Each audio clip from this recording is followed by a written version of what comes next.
You're not thinking enough. That's the problem. And here's a little wisdom in that manner is that if you want to be consistent, you've got to really set up your day. Nothing is a turnaround. Anybody who tells you something's going to work immediately, in my opinion, you just met a liar. What's up, everybody? Welcome back to the Clever Genius Podcast. Emmanuel here. Our goal with this podcast is to hopefully give you some really great ideas if you're struggling with something inside of your business, and have one of the experts that I have come on give you some knowledge about what they've done so that maybe you can steal it to help you overcome that bit of challenge that you're having. And today I have a very special guest, a friend of mine. He is a superstar real estate coach as well as one of the founding members of Compass West Coast, Paul Fig. Paul, thank you again for doing this, my friend. All right. Thank you. I'm glad to be here. All right. I love it. All right. Well, let's get into brass tacks. I got a couple questions I want to ask you, specifically all surrounding mindset, because I know that mindset is a very tumultuous topic for many solopreneurs and entrepreneurs and real estate agents alike. All right. First, a big question I'm going to pop your way. I'd love to get your feedback. What do you believe are the most important qualities of having a successful mindset, specifically maybe for a real estate agent or a solopreneur or a CEO? What do you think the most important qualities are? Well, it's one thing when you ask this, the one thing that I do like is that, real estate agents to me are the ultimate solo, entrepreneurs. Even if you have a team, it's a business where for most people, it's 100% commission. You've got to get your own clients. So every step of the way, you're out there as the marketer, the chief financial officer, the execution person. It's the whole deal. So, and, the stakes are high because, it's all commission, and usually, commissions are, significant money.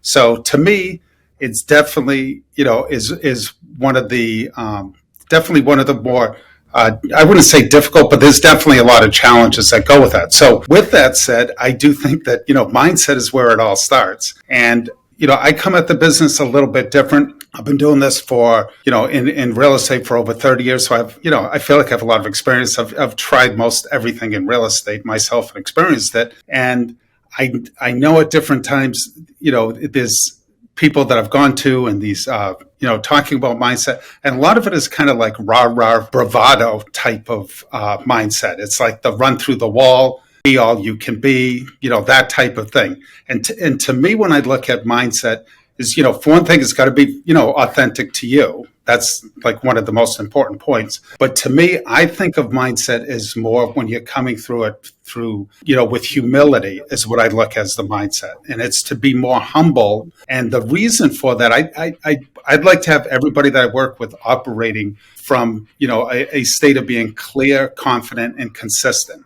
And when you look at those three areas and you think, how do I get really clear in my business? And to me, if you bring some humility and you're humble about it, it allows you to really examine your business and say what's working, what's not working, being honest with yourself. And, when I look at something like being confident, one of the things that's very difficult is there's so much going on in the real estate business. You can't be an expert in every single thing. So if you go in and you have some humility, you go into a meeting with a client, you don't have to have every answer for them, but your intentions are good. You feel confident in your experience, but you don't have to have every answer. You can always say, "Wow, that's very interesting. Let me get back to you. I'm going to think about that, or let me find some information or go back to my office."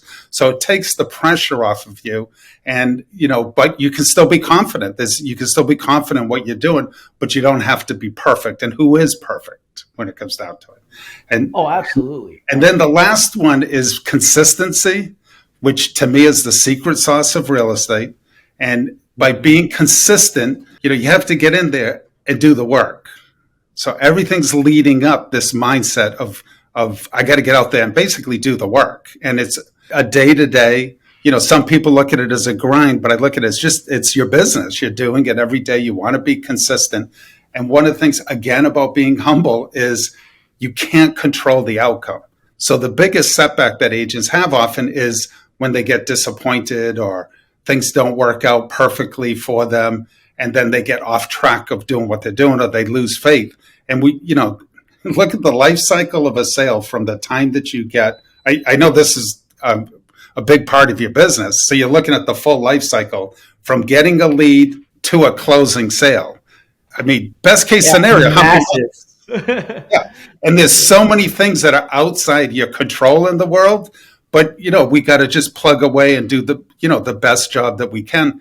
And again, when we look at things and we're not trying to control the outcome, but we're putting the effort in, and that's where our focus is. So that's why I come through this versus that kind of like rah rah bravado, run through the wall type of mindset in this business. A little humility can go a long ways. Oh, I love this. I love this. Actually, you touched on something which is kind of leading into my next big question for you, because I know humility goes a long ways, and the consistency is a big component of creating a successful business. But there's ebbs and flows. We all experience ebbs and flows in our personal journeys as professionals and in just our personal life. So I'm wondering, what do you think is the biggest, or I should say, let me frame this by saying that having a positive attitude is key. So what do you think is the biggest benefits of having, a positive mindset when it comes to those days where you have ebbs and flows in business and life? How do you overcome those valleys with like a positive mindset? And this might be, I'm a bit older than you, probably quite a bit older than, many of the agents and entrepreneurs that are on your call. This is the way I look at it. Here's a little wisdom in life in that manner, is that those things on the ebbs and flows, that's called life. Things are going to happen. And a lot of it is exterior to you, right? As to what happens. The deal falls through, couldn't get their financing, that best friend just listed with somebody else. We've all experienced these things, right? And so you say, well, how do you have a positive attitude? Sure, you can be disappointed and let down along the way. But overall, this is where you look and you're concentrating yourself. It's not easy, but it's about being happy and kind of joyful person, right? So it's like inside. And when you bring that in and you feel, basically happy, joyful, you bring that into your business, it's going to permeate, right? When you're meeting with people. The problem with agents, a lot of times, they're always looking for, hey, once I hit a certain dollar threshold, or I'm number one in my office, or I get this percentage of business, that's going to make me happy. And read the literature. It doesn't work that way. There's a great book that I recommend. It's called The Happiness Advantage. And, it's some, former professor at Harvard did all these studies and researched these studies. And it's really being happy can lead to success. Success does not lead to happiness.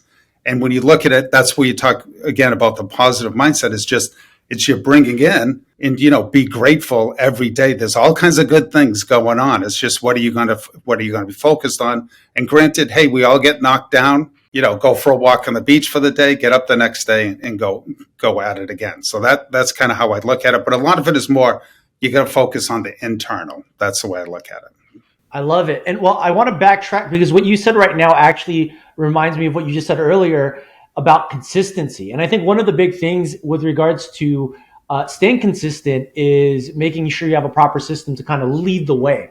But right. The one thing that I do want to ask you about, because I know a lot of agents struggle with this, is the process of staying consistent. Because sometimes, let's face it, like motivation's kind of lacking on some days when we need it to be there. So I'm wondering, what tips do you have with regards to staying motivated while still also maintaining that positive mindset? Right. So, I go for a mixture of old school and like new school technology. And some of the things that I think that can help you are some of the more old school things that you do. And so, like, if I was going to give people tips, this is nothing that's original. It's out there. People are doing it all the time. But I'd look at, like, if you want to be consistent, you've got to really set up your day. That's it. I've done studies, worked with people, everything. I mean, it always comes down to time blocking, right? For consistency. And hopefully everybody understands what time blocking is. It's like setting appointments with yourself, even for those things that are not time sensitive, but it's blocking time out to do what you need to do. So the things that I look at is it's really 3 steps. Have a morning routine. You figure it out what's good for you, but have some sort of morning routine that's going to give you kind of a ripple effect for the whole day and create this positive. In that Happiness Advantage book, I've always had one where you're exercising in the morning, and I'm not talking about a 2 hour Pilates class. I'm talking about just get the blood going, in the morning. So part of your morning routine, time block in the middle of the day. And then at the end of the day, you come in and you do a review and you assess, how you did according to your plan, what worked, what didn't work, make a few notes and plan your next day. That bookending of a day to me is one of the secrets within business, because a lot of these things that you're doing is you might have a lot of stuff that are working automatically, but it's like you got to run the whole system yourself. And so sometimes it's good. And that's where, like, I keep obviously an electronic calendar. Who doesn't nowadays? But I also have a system which I developed, which has a planner, which has a paper calendar, because that gives me a record. I can go back in, make notes on it, and kind of figure out what's working and what's not working. That's been my secret for having consistency.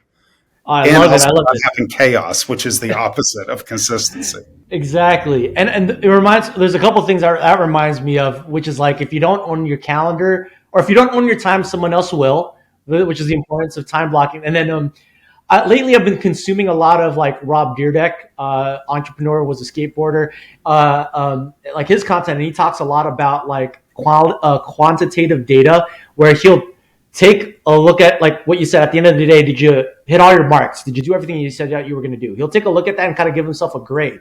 And then over time, you'll have this massive piece of data showing like what gives you joy, what makes you hit momentum, and what kind of brings you down. And you just got to stay doing the stuff that keeps you with momentum, and it will, you'll keep on the right path, on the right direction. That was beautiful, beautiful, Paul. Thank you. Okay.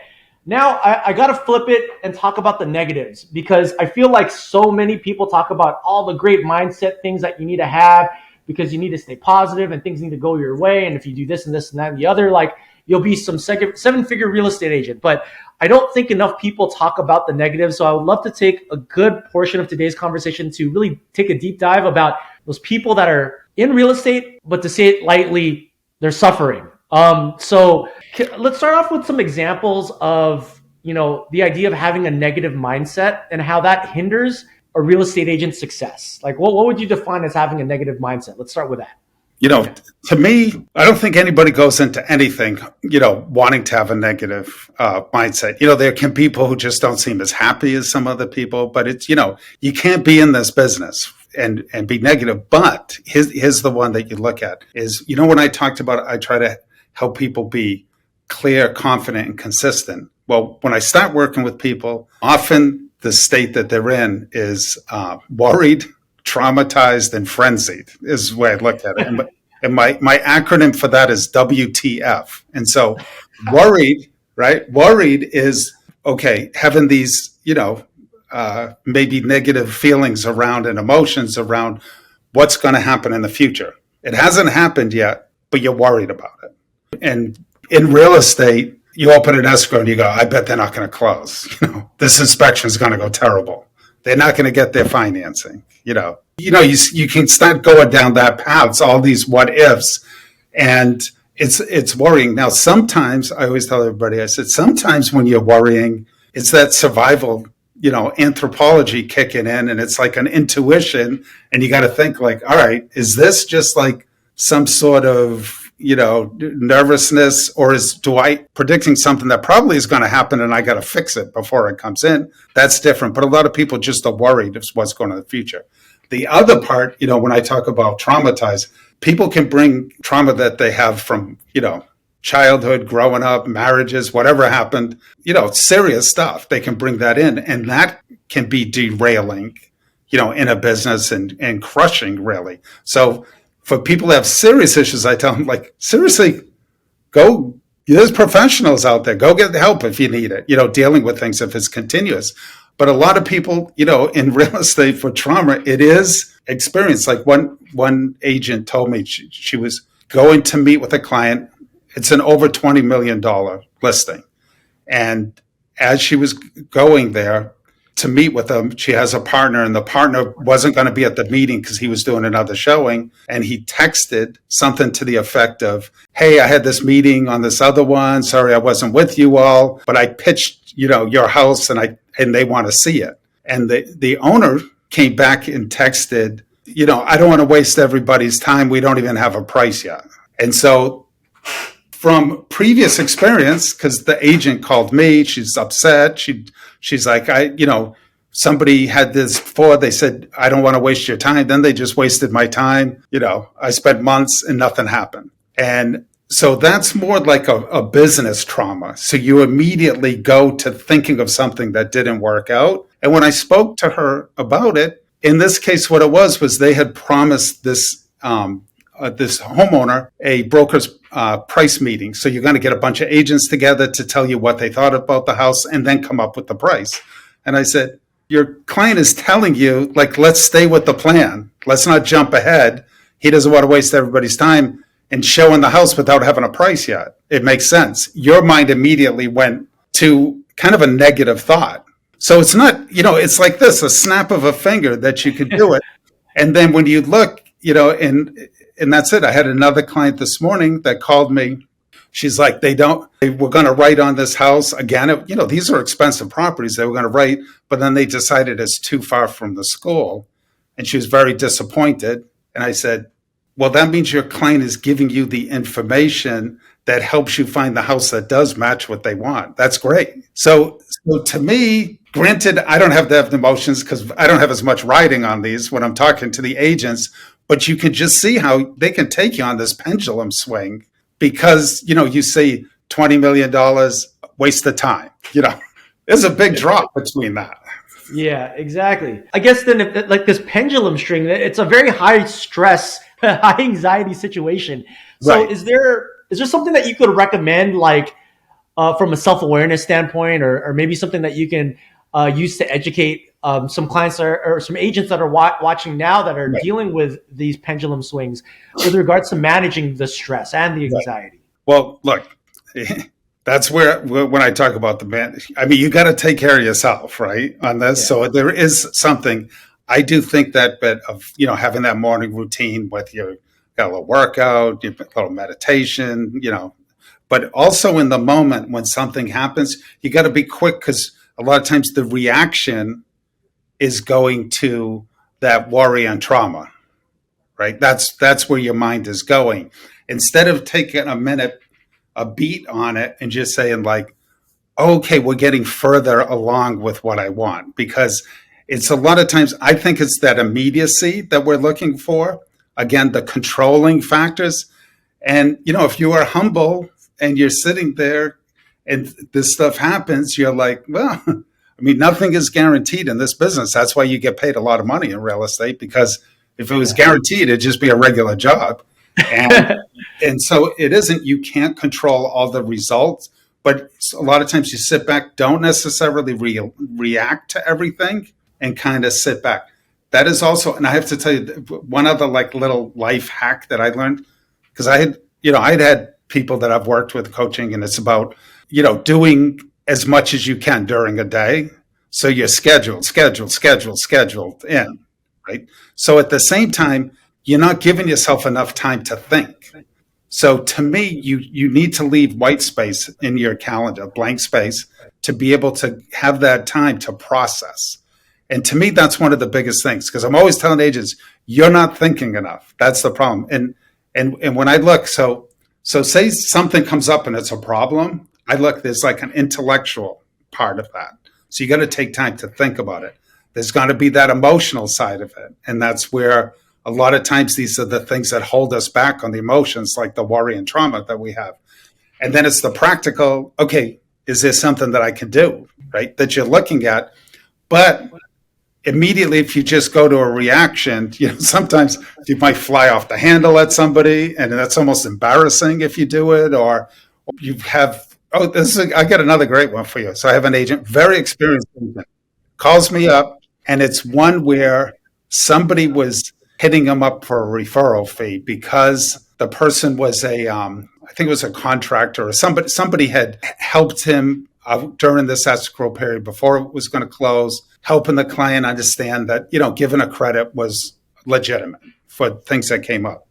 So the guy made a comment to him about wanting him to, give him some of his commission. So he called me, he goes, what do you think I should do? And I said, well, first of all, in our business, you can't give those kind of referrals fees out. It's not even proper. The other part is that'd be like paying the guy off. Like you paid him off to give that information. He gave the information because he knew the house, and that was one of his clients too. It would make it seem like you were giving him a payoff to help you out. That's not what you were doing. And just tell the guy, I don't know if there's a misunderstanding here, but that's not how I conduct my business. But I've always, would think of you when somebody needed a contractor. And so anyways, so he had this whole workup. He called the guy up, and the guy was just joking with him. Right? Oh, but he got into this mindset and immediately was doing these scenarios. What am I going to tell him? What am I going to do? And this guy, nice guy. But it's a lot of times because we just don't sit back and think, maybe it's, one of the options was the guy was just joking with you. He was pulling your leg. When we're like running, we don't just take time to think, breathe, add a little humor, smile, go for a walk, that kind of thing. So that's why I tell people sometimes it's better. I work at Compass, and one of the principles is go fast. I'm always telling everybody, slow down a little bit. Right? Let your automation go fast. Yeah. But you still got to think. The thinking time, the white blocks on the calendar is important. Super important. Exactly. Okay, let me land this plane, because the last little bit I wanted to talk to you about was focus. Because it's one thing to have the right mindset, but it's another thing to look at every shiny object and try to attack that. Like one day someone's talking about video, another day someone's talking about social media, another day someone's talking about this, another thing it's like that. I'm wondering what is your piece of insight, your little breadcrumb that you can provide for all of our listeners and viewers with regards to staying focused, having tunnel vision, so you can kind of block away all the other shiny objects. Right.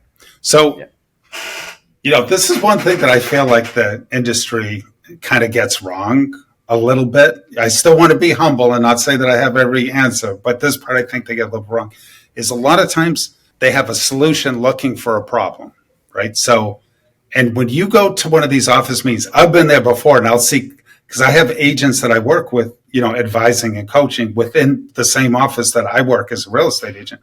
So what I will see is somebody will come in and speak about something, and I'll see them. They got the cameras out, they're taking pictures, they're videotaping, and I can tell they're enthralled. So usually the people that come in, they're kind of charismatic. They're going to tell you, this is the latest thing that I'm doing. This is how I'm getting my business, blah, blah, right? They're doing it. So to me, the thing that you want to have is, when it goes back to like strategy and everything else that you're running in the business, you want to be clear on what you're doing. Now, something comes in, I'm not saying don't consider it, but you have to look at it as you're almost layering things in. So, anything you do, lead generation is the number one issue, right? Is bringing the business in. So, it's a great part about execution and running your business and your finances, all that kind of stuff. But this whole business relies on bringing business in, and that's the part that people are gonna get you on. And so, a lot of times when I look, I'm analyzing before I work with anybody, what's the type of business they're doing, how do they get their business, and we talk about that. If it's matching the amount of business that they want to do, their production and everything, and then you realize like what they're doing might not be enough, and you're looking to layer something in. But if you layer something in, you got to give it time to work. Oh yeah. Right? Nothing is a turnaround, because I said anybody who tells you something's going to work immediately, in my opinion, you just met a liar, because I haven't found it yet in this business. But what you want to do is layer things in. You want to make sure, do I have the time? Do I have the resources? Am I making a long-term commitment? But you're going to have to fight there, because it's a carrot dangle if somebody comes in and says, to me, some of the cheap social media things that are available is the easiest one to dangle in front of everybody, because they can automate on their side. And a lot of businesses, I think, people have good intentions. There's also a lot of business out there that like, if I could get $29.99 off of like 10,000 people, I'm making a lot of money. And, so, you take that time, evaluate. And I also say, anytime that you feel like they're getting off track, wait a couple of days. Like take the notes, copy the link, but spend a couple of days with it and see if that's still as exciting to you when the magic fairy dust has worn off, is it still seen like something you have?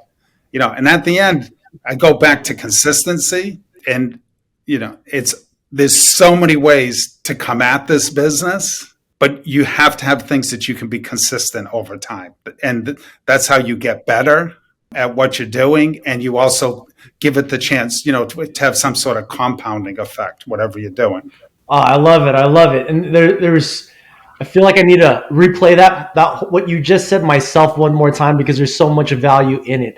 But Paul, thank you so much for doing this for me. I really appreciate you hanging out. I'd love to have you back, and we can unpack a whole other subject, because we didn't really go too deep into, I know, one of your kind of core things, which is the main components of mindset, intellectual, practical, and emotional. And I just want to open up Pandora's box with regards to that a little bit more. But hey, I appreciate you hanging out. We can go deep on that on the next time. I touched upon it this much, but it is part. And me as an engineer from my previous training, I'm always looking to find simple solutions to problems, and and that's all part of it, is to look at it from those perspectives. Oh, I love it. I love it. And Paul, I'm going to leave all of your contact information in the description below. So if you're interested in working with Paul or seeing what he's all about, make sure you click on the link below, you check him out, reach out to him, let him know that I sent you. And I'm sure he's going to take very, very good care of you. Paul, thank you again so much for doing this. Hey, I appreciate it. It was a lot of fun. You got it. All right. Until the next time, Paul. Let's do it again real soon, all right? Okay. All right. Bye-bye.